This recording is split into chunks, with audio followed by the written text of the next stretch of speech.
ज्ञान की ज्योति जला देना, ज्ञान की देवी अपनी दया बरसा देना, मेरे सिर पर हाथ धरो, ज्ञान की ज्योति जला देना, ज्ञान की ज्योति जला देना।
सुप्रभात बच्चों।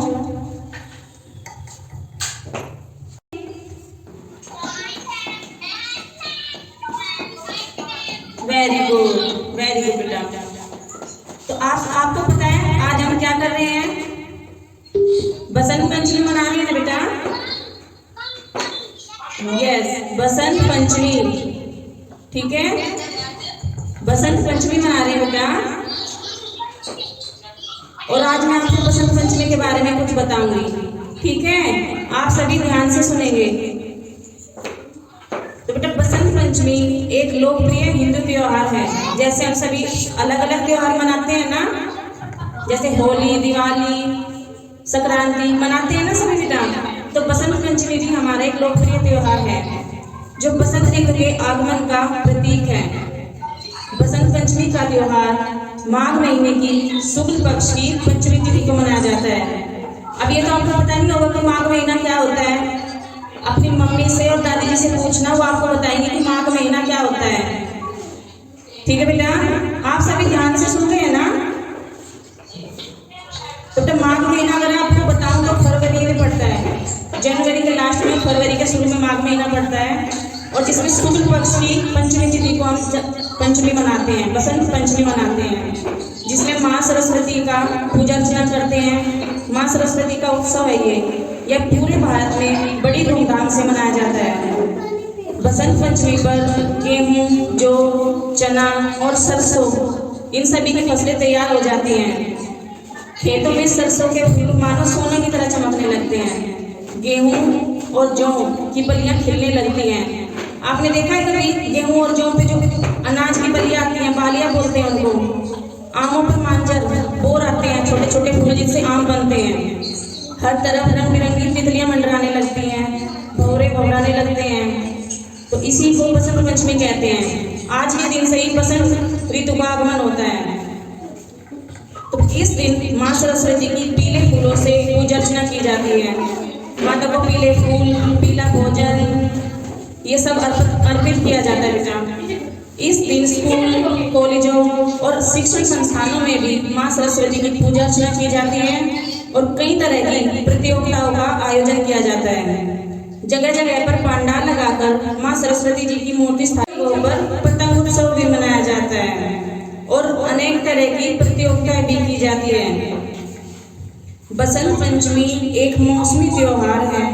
यह सर्दियों को विदाई देता है, जिससे ना सर्दियों की जो ठंडी ठंडी लहरें होती है ना, उससे हमको निजात मिलती है। और इस दिन भगवान विष्णु और कामदेव की भी पूजा होती है। यही बसंत पंचमी कहलाता है। बसंत पंचमी को ऋतुओं का राजा भी कहा जाता है। ठीक है बेटा। हमारी एक कहावत भी है कि आया बसंत पाला उड़न, कि सर्दियां चली गई और बसंत आ गया। ठीक है, तो आप सभी को जो भी पता चला है, अगर आपको और जानना है ना, तो अपनी दादी जी से, दादाजी से और मम्मी जी से पूछना, वो आपको और बताएंगे। ठीक है बेटा। तो बच्चों, बसंत पंचमी ऐसी ऋतु है जो सबके मन को मोह लेती है। बसंत ऋतु के आरंभ होने वाले दिन को बसंत पंचमी कहा जाता है। इस दिन नीला आसमान, पीले पीले सरसों के फूल और उनसे भीनी भीनी खुशबू, बागों में चिड़ियाओं की चहकने की मधुर आवाजें सुनाई देती हैं, जिससे ना हर कोई ये चाहता है कि ये मौसम सदा यूं ही बना रहे। यह एक ऐसा मौसम है जो खुशी और ताजगी का एहसास दिलाता है।